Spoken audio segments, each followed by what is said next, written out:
Solve example में से ले रहा हूँ एनसीईआरटी से, पेज नंबर 164 पे आपको एक एग्जांपल दिया हुआ है सॉल्व वाला, एग्जांपल नंबर 7, जिसके अंदर आपको पॉइंट्स दिए हुए हैं और उस पॉइंट्स का यूज करके आपको फाइंड आउट करना है कि वो कौन से रेशियो में उसको डिवाइड करेगा। ठीक है, तो मैं क्वेश्चन पढ़ता हूँ और उसको यहाँ पे आपके लिए ड्रॉ करता हूँ, लिखता हूँ।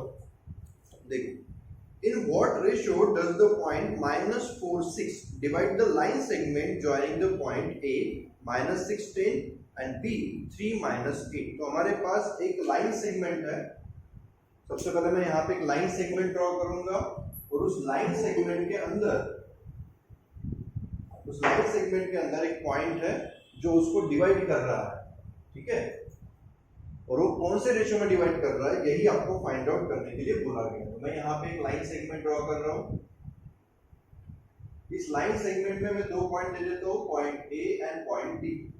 पॉइंट ए के हमारे पास कोएफिशिएंट दिए हुए हैं -6 एंड 10। जो पॉइंट बी है उसके कोएफिशिएंट हमें गिवन है 3 एंड -8। और उसने क्या बोला है, in what ratio does the point -4 6 divide the line segment. और उसके बीच में कोई एक पॉइंट है जिसको मैं पॉइंट सी बोल देता हूँ, और ये जो पॉइंट सी है इसके कोऑर्डिनेट भी हमको दिए हैं -4 एंड 6। और वो आपको पूछता है कि कौन से रेशियो में ये पॉइंट सी ए बी को डिवाइड करेगा। इस टाइप का क्वेश्चन आपको इसने पूछा हुआ है। तो कैसे करोगे, तो हमें मालूम है कि जो रेशियो होता है उस रेशियो को हम लोग m1:m2 इस तरह से कंसिडर करते हैं। तो यहाँ पे हमारे पास एक लाइन सेगमेंट है, लाइन सेगमेंट AB, और लाइन सेगमेंट AB के बीच में कहीं एक पॉइंट है, पॉइंट C। सभी के कोएफिशिएंट हमको मालूम है। वो क्या बोल रहा है कि ये जो हमारा पॉइंट C होगा, ये पॉइंट C AB को कौन से रेशियो में डिवाइड करता है। मतलब आपको रेशियो को फाइंड आउट करने के लिए बोला है क्वेश्चन के अंदर। क्वेश्चन समझ में आ गया क्या सभी को? Yes sir. हाँ, तो अभी हम लोग इस क्वेश्चन को कैसे सॉल्व करेंगे मैं आपको बताता हूँ, क्योंकि रेशियो के ऊपर आपको 2-4 क्वेश्चन एक्सरसाइज के अंदर मिल जाएंगे जो आप फिर इसी मेथड का यूज करके इजीली सॉल्व कर सकते हो। तो बुक के अंदर 2 मेथड्स दी हुई है, जिसमें से सेकंड वाली मेथड थोड़ी इजी लग रही है, तो इसको मैं यहाँ पे यूज कर लेता हूँ। तो हम क्या करेंगे, let point C divides line segment AB in ratio m1:m2। ऐसा हमने वहां पे कंसिडर किया है। हमने पहले भी जब मैंने आपको सेक्शन फॉर्मूला बताया था उसमें मैंने बोला था कि जो लाइन सेगमेंट होती है इसको डिवाइड करने वाला जो पॉइंट है वो उसको एक रेशियो में डिवाइड करेगा, और उस रेशियो को हम लोग m1:m2 ऐसा कंसिडर करेंगे। ये मैंने आपको लास्ट पीरियड में भी बताया था। अगर आपने वो पीरियड को अटेंड नहीं किया था उसका वीडियो मैंने अपलोड किया है, वहां से आप उसको देख सकते हो। तो यहाँ पे हमको क्या करना है, उसी तरह से मैंने यहाँ पे इसको फिर से कंसिडर कर लिया कि ये पॉइंट जो है उसको m1:m2 में डिवाइड कर लेगा। अभी आप लोग थोड़ा इसमें ध्यान दीजिए, m1:m2 को मैं इस तरह से लिख सकता हूँ क्या, m1/m2 = 1 लिख सकता हूँ। यस और नो? हम लोग उसको इस तरह से लिख सकते हैं क्या? कैसे लिखा? मैंने सिर्फ क्या किया, इस m2 को इक्वल टू के इस पार लेके आ गया। अगर m2 इक्वल टू से इस पार चला आया तो m1/m2 हो गया, और इधर से m2 चला गया मतलब क्या बचेगा, 1 बचेगा। तो मेरे पास जो रेशियो निकल के आया वो निकल के आया m1/m2 = 1। यहाँ तक समझ में आ गया सभी को? Yes sir. हाँ, अभी इसको देखो मैं और किस तरह से लिख सकता हूँ। m1/m2 = 1 है, तो मैं क्या करता हूँ, लेट m1/m2 = k ले सकता हूँ मैं। m1/m2 को अगर मैं k ले लूँ तो जो रेशियो मेरा निकल के आएगा वो निकल के आएगा k:1। समझ में आ रहा है क्या? Yes sir. m1/m2 को मैं कोई भी एक कांस्टेंट कंसीडर कर लेता हूँ, जिससे मेरा कैलकुलेशन काफी इजी हो जाएगा, और वही मैंने यहाँ पे किया हुआ। m1/m2 की जगह पे मैंने ले लिया k, और 1 तो मेरे पास पहले से था, उसी को मैंने एज इट इज वहां पे लिखा हुआ है। यहां तक किसी को कोई दिक्कत है क्या? No sir. समझ में आ गया सभी को? यस। हाँ, तो अभी हम लोग क्या करेंगे, हमारा जो सेक्शन फॉर्मूला था उसका हम लोग यूज करेंगे। यहां तक आपको किसी भी क्वेश्चन में अगर आपको रेशियो पूछा जाए, मतलब रेशियो क्या होगा ये अगर पूछा जाए, तो यहां तक की मेथड आपको सेम करनी है सभी क्वेश्चन के अंदर जब भी रेशियो पूछा जाए। इसके सामने जो करना है वो मैं भी बता दूं। इसके बाद आप क्या करोगे, तो आप सिंपली हमारा जो सेक्शन फॉर्मूला हमने पढ़ा था उसी का यूज करोगे। तो यहां पे लिख लो by using section formula. Section formula का यूज करके हमें इसको सॉल्व करना है। तो सेक्शन फॉर्मूले में हमने x की वैल्यू को फाइंड आउट करने का हमारे पास एक फॉर्मूला था अलग से, और y की वैल्यू को फाइंड आउट करने का हमारा फॉर्मूला था। x की वैल्यू मतलब कौन सी, ये जो हमारे पास में पॉइंट होता है जो उसको डिवाइड करता है किसी एक स्पेसिफिक रेशियो के अंदर, उस पॉइंट के कोऑर्डिनेट्स मतलब ही हमारे x और y है। ये सभी को पता है ना, हमने लास्ट मिनट में मैंने आपको ये सारी चीजें बताई थी, पता है ना, किसी को डाउट? Yes, sir. हाँ, यस। x मतलब हमने क्या लिखा था, x मतलब जो हमारा पॉइंट है जो इस सेगमेंट को डिवाइड कर रहा है किसी पर्टिकुलर रेशियो में, उसका x कोऑर्डिनेट मतलब ये x है, और उसी का y कोऑर्डिनेट मतलब हमने यहाँ पे लिया हुआ y है। अभी इसमें वैल्यूज पुट करता हूँ, या फिर मैं एक फार्मूला पहले लिख लेता हूँ, हमारा सेक्शन फार्मूला याद है सभी को? Yes, sir. m1x2 plus m2x1, मैंने जो लिखा हो सही है क्या चेक करके मुझे बताना। और नीचे है m1 प्लस m2, जो मैंने लिखा सही लिखा है? Yes, sir. m1/2 plus m2/1 upon m1 plus m2। ये मेरा सेक्शन फार्मूला है जो हमने लास्ट पीरियड के अंदर समझा था, जो मैंने लिखा है व्हाइट बोर्ड के ऊपर। वो आपको दिखाई दे रहा है सही से? Yes, sir. Yes, sir. और जो लिखा हो सही है ना, कुछ गलत Yes, नहीं लिखा sir. हमने? अभी हम लोग इसका यूज करेंगे। यूज कैसे करेंगे, तो m1/m2 मतलब ही मेरा क्या है, KS2 1 है ना। तो जब भी m1 की बात लिखनी होगी तब मैं k लिखूंगा, जहां पे m2 लिखना होगा वहां पे मैं 1 लिखूंगा, है ना। इसको मैं ऐसे लिखने की जगह यहाँ पे ऐसे लिखता हूँ, k/1 ऐसे लिखता हूँ, और उसी को भी मैं यहाँ पे यूज करने वाला हूँ। देखो, तो x इज इक्वल टू, हमारा फॉर्मूला है m1 इंटू x2। तो m1 की जगह पे क्या लिखा है मेरे पास, k लिखा हुआ है। तो m1 की जगह पे मैं फॉर्मूले में k पुट करूंगा। देखो करके दिखा रहा हूं मैं आपको, k इंटू m1 की जगह पे मैंने क्या लिखा, k लिखा हुआ। x2 की वैल्यू क्या होगी, तो ये हो जाएगा मेरा x1, ये हो जाएगा मेरा y1। वो अपने मन से आप ले सकते हो, मैंने बताया था आपको, बट जिसका x1 लोगे उसी का y1 भी लेना है, और उसी का x2 जिसका लोगे उसी का y2 लेना है। ये मैंने आपको लास्ट पीरियड के अंदर ही बताया था। तो मैंने a के कोऑर्डिनेट्स को x1 y1 कर दिया, और b के कोऑर्डिनेट को x2 y2 कर दिया। ये हर जगह। तो यहाँ पे हमने क्या करना है, सिर्फ सेक्शन फॉर्मूले के अंदर फॉर्मूले में वैल्यूज को पुट करना है। m1 की जगह पे k लिखोगे, m2 की जगह पे 1 लिखोगे, x1 की जगह पे यहाँ से मैं x1 ले लूंगा, x2 मैं यहाँ से ले लूंगा, y1 इधर से और y2 यहाँ से। तो भी मैं वैल्यूज पुट करता हूँ, हम लोग x की वैल्यू को यहाँ पे फाइंड आउट करने की कोशिश करेंगे। तो देखो x की वैल्यू मुझे ऑलरेडी पता है, x की वैल्यू कितनी है, -4। उसके बाद m1 इंटू x2, तो m1 मेरा k हो जाएगा, x2 मेरा क्या है, देखो x2 है मेरे पास 3, देन प्लस m2 1 है, x1 क्या है हमारे पास -6, ठीक है, और नीचे डिवाइड में m1 प्लस m2 मतलब k प्लस 1। समझ में आएगा यहाँ तक, कोई दिक्कत है? मैंने वैल्यूज कैसे पुट की, उसमें वैल्यूज कैसे पुट करी, समझ में आई सभी को? Yes, sir. हाँ, अभी हम लोग इसको सॉल्व करेंगे। सॉल्व कैसे करोगे, जो टर्म यहाँ पे डिवाइड में है वो इक्वल टू से इस पार जाएगी तो मल्टीप्लाई में चली जाएगी, तो वही हमें यहाँ पे करना है। करके देखते हैं, -4, यहाँ पे हमें सिर्फ वैल्यूज को पुट किया है हमने, और इसको भी सॉल्व करना है। तो देखो करके देखते हो, -4 इंटू k ये हो गया -4k, और 1 इंटू -4 ये हो गया -4। अगर किसी भी स्टेप में कहीं भी दिक्कत हो तो आप तुरंत मुझे पूछ सकते हो। k इंटू 3 मेरा हो गया 3k प्लस, और ये प्लस माइनस माइनस हो जाएगा, तो यहाँ सिंपली मैं माइनस लिखता हूँ, 6 इंटू 1 6। समझ में आया सभी को? k वाले टर्म को इक्वल टू के इस पार लेके आता हूँ तो -4k ये इधर आ गया तो -3k, ये -6 है, इक्वल टू उस पर जाएगा तो माइनस का हो जाएगा +4, -4 -3 ये हो गया। मेरे पास में है -7k, -6 +4 कितना आएगा बताओ? -2। तो k की वैल्यू मेरे पास निकल के आ रही है -2 -7 मींस 2/7। समझ में आया क्या मैंने k को कैसे फाइंड आउट किया है? Yes, sir. हाँ, अभी आपको अलग से बाहर वाले फॉर्मूले में वैल्यू डाल के सॉल्व करने की जरूरत नहीं है, क्योंकि हमको सिर्फ रेशो चाहिए था और रेशो हमने यहाँ पे फाइंड आउट कर लिया है। k = 2/7 है, तो इसी का मतलब m1/m2 = हो जाएगा हमारा 2/7, और यही रेशो हमको यहाँ पे फाइंड आउट करने के लिए क्वेश्चन में बोला गया था।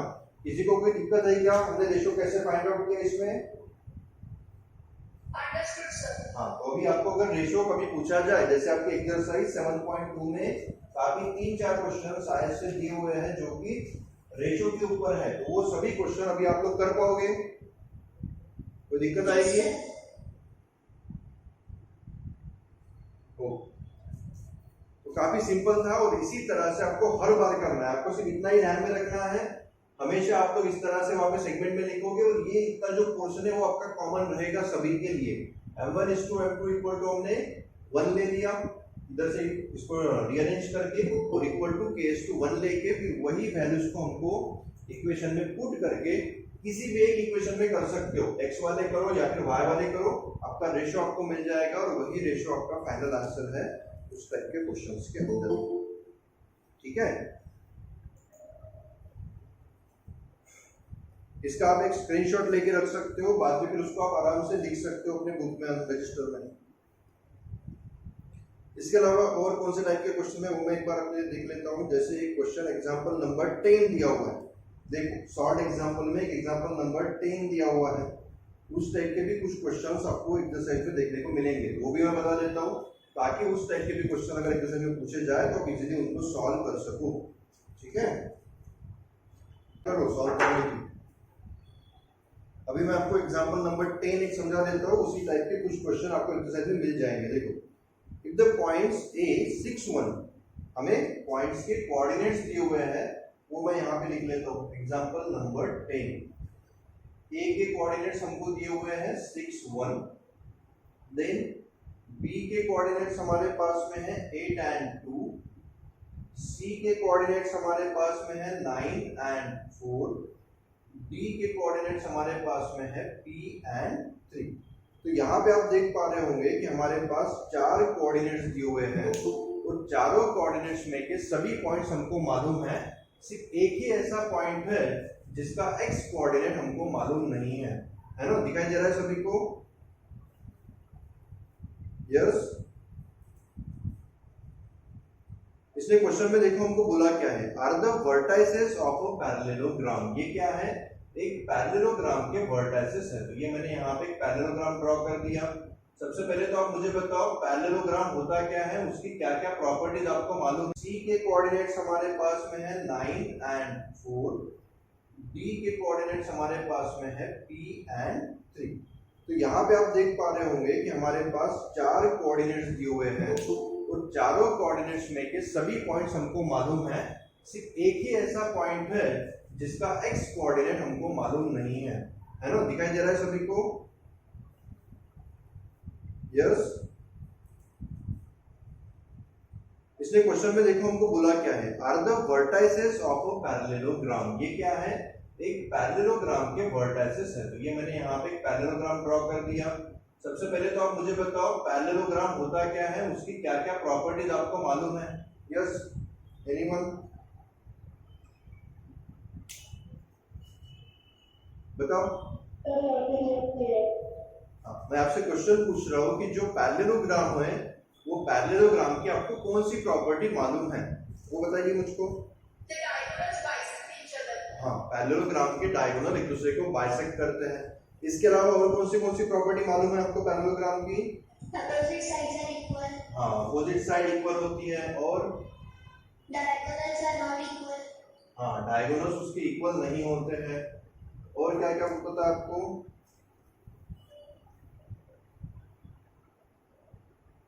बताओ। Adjacent angles are supplementary. हाँ, एडजेसेंट एंगल की एडिशन हमेशा 180 डिग्री की होती है, ये भी आपको मालूम है। और क्या पता है?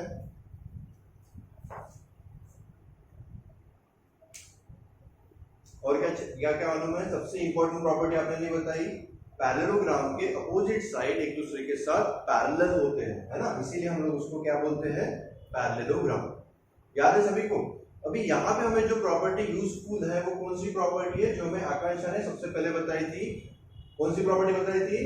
Diagonals are bisector of each other. जो पैरेललोग्राम के डायगोनल्स होते हैं वो एक दूसरे के बाइसेक्टर होते हैं, है ना। तो इसका मतलब वो जो है वो क्या हो जाएगा? एक मिड पॉइंट हो जाएगा। समझ में? तो हमारे पास अभी जो ये कोऑर्डिनेटर दिया है वो एक पैरेललोग्राम है, और पैरेललोग्राम की हमारे पास हमें एक प्रॉपर्टी मालूम है, the diagonals of parallelogram are bisector of each other. जो डायगोनल्स होते हैं वो एक दूसरे के बाइसेक्टर होते हैं, और उसका मतलब क्या हो गया कि ओ जो है वो मिड पॉइंट हुआ AC का भी, और ओ जो है वो मिड पॉइंट हुआ DB का, है ना। तो इसका मतलब दोनों का मिड पॉइंट जो है वो एकदम सेम है। तो हम लोग इस तरह से लिख सकते हैं क्या? जो कोऑर्डिनेट्स होंगे AC के मिड पॉइंट के, वही कोऑर्डिनेट DB के मिड पॉइंट के भी होंगे। सही है ना? तो मैं यहाँ पे लिख सकता हूँ coordinates of mid point of AC, मतलब कोऑर्डिनेट जो मिड पॉइंट के हैं AC के, वही कोऑर्डिनेट DB के मिड पॉइंट के होंगे। ये जो मैंने यहां पे लिखा है ये सभी को समझ में आया क्या?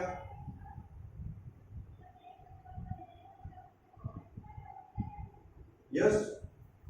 जो कोऑर्डिनेट्स AC के मिड पॉइंट के होंगे वही कोऑर्डिनेट DB के मिड।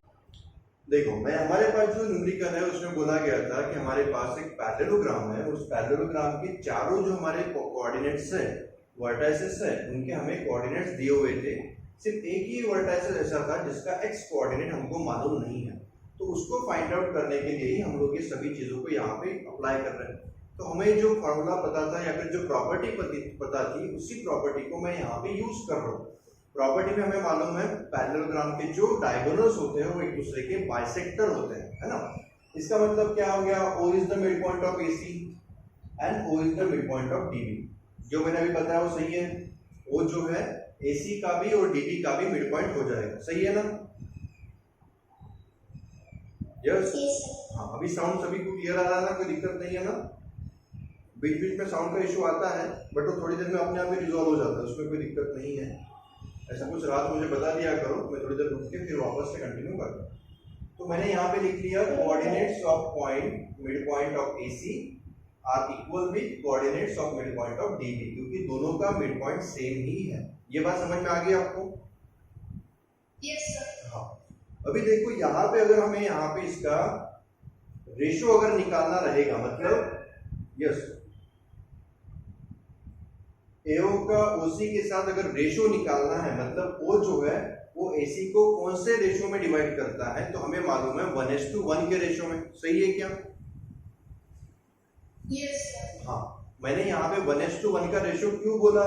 क्योंकि ये उसका मिड पॉइंट है। तो मिड पॉइंट हमेशा किसी भी सेगमेंट को 1:1 के रेशो में डिवाइड करता है, मतलब सेम रेशो में डिवाइड करता है। तो इसी प्रॉपर्टी का हम यहाँ पे यूज करने वाला है। तो देखो हमारे पास जो सेक्शन फॉर्मूला है, उस सेक्शन फॉर्मूले को ही हम लोग रीअरेंज करके कैसे लिख सकते हैं। तो मैं पहले वो पार्ट टॉपिक आपको बता देता हूँ, बाद में हम लोग उसको यहाँ पे अप्लाई करेंगे। तो सेक्शन फॉर्मूले में x की वैल्यू को निकालने के लिए हमारे पास फॉर्मूला था m1 into x2 plus m2 into x1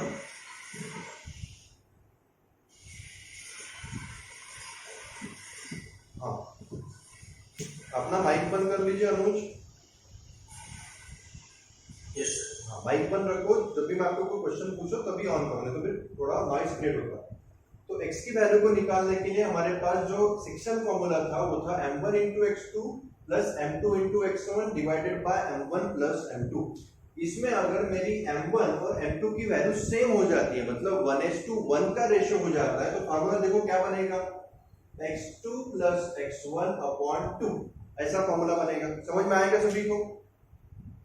Yes, sir. हाँ, जिनको नहीं समझा उसके लिए बताता हूँ।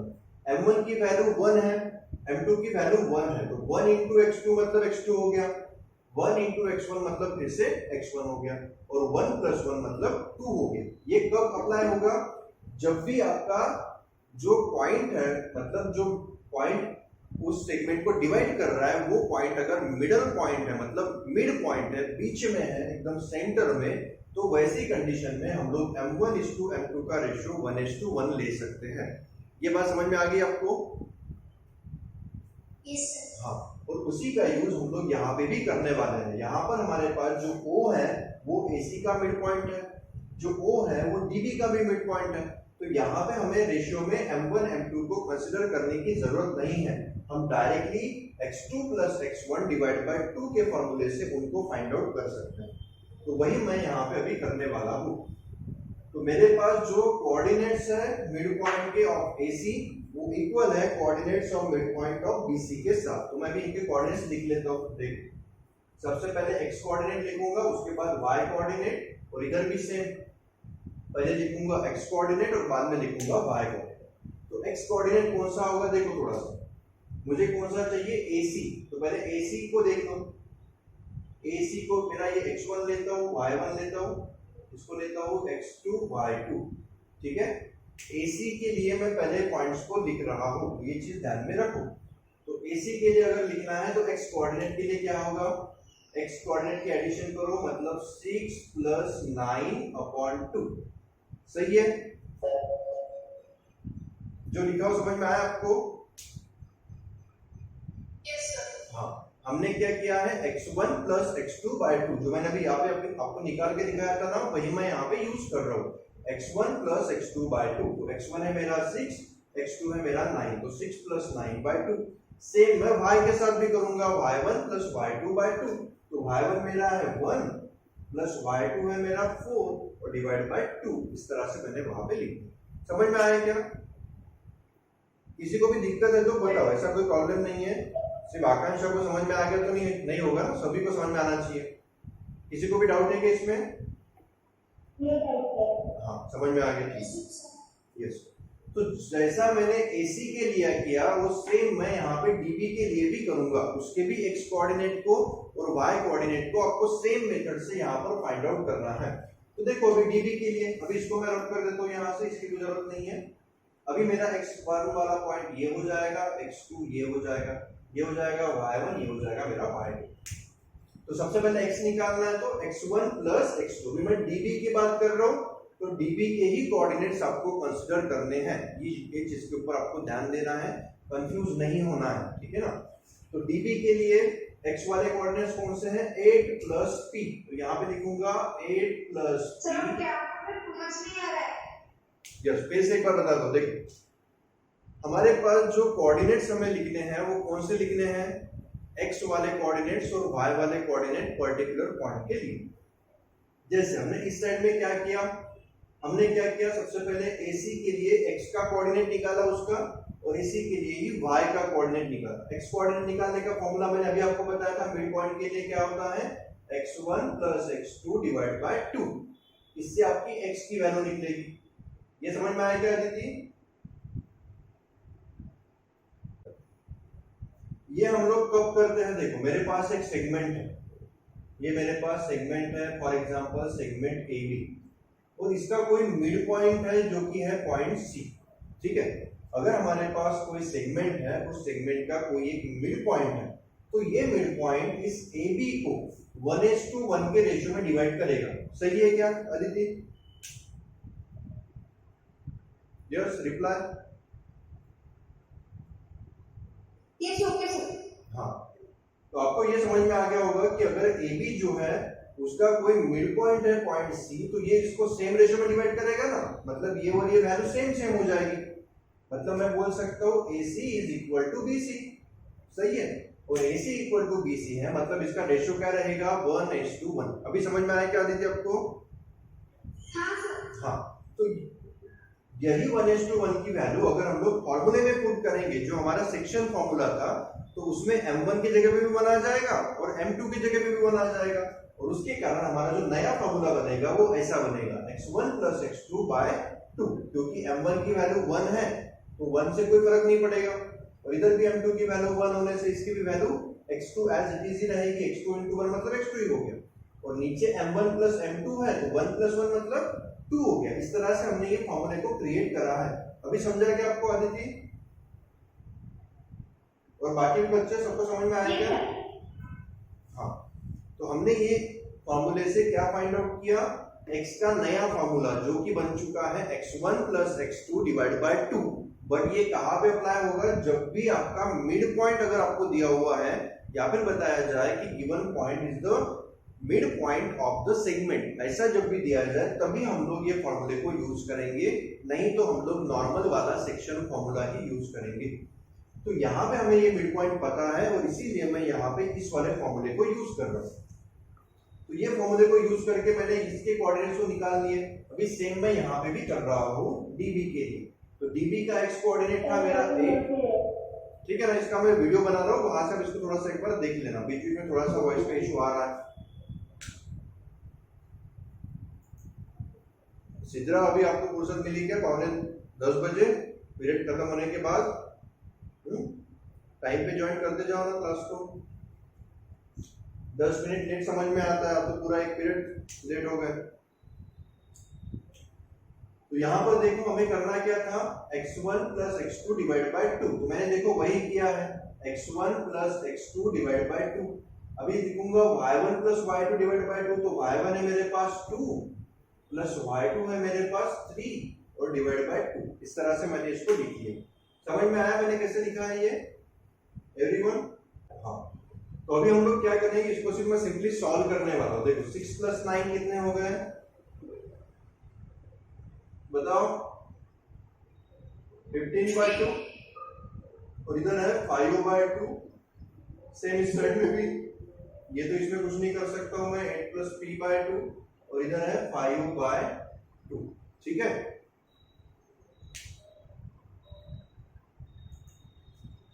अभी यहां पर एक बात को समझो कि अगर मेरे पास AC का x कोऑर्डिनेट ये है, AC के मिड पॉइंट का x कोऑर्डिनेट ये है और DP के मिड पॉइंट का x वाला कोऑर्डिनेट ये है, बट मैंने आपको पहले ही बताया था कि दोनों का मिड पॉइंट तो सेम ही है ना। समझ में आ रहा है कि आपको? AC का मिड पॉइंट भी O ही है और BD का मिड पॉइंट भी O ही है। ये बात समझ में आई आपको? Yes sir. हाँ, तो इसका मतलब दोनों के लिए भी x वाला कोऑर्डिनेट भी सेम ही होना चाहिए, बराबर है। अगर दोनों का मिड पॉइंट सेम ही है तो x वाला कोऑर्डिनेट भी सेम ही होना चाहिए ना। तो वही मैं यहाँ पे करने वाला हूँ, मतलब इसको इसके साथ यहाँ पे मैं कंपेयर करूंगा। तो 8 plus p/2 ये इक्वल हो जाएगा 15/2 के साथ। समझ में आएगा सभी को कैसे होगा? तो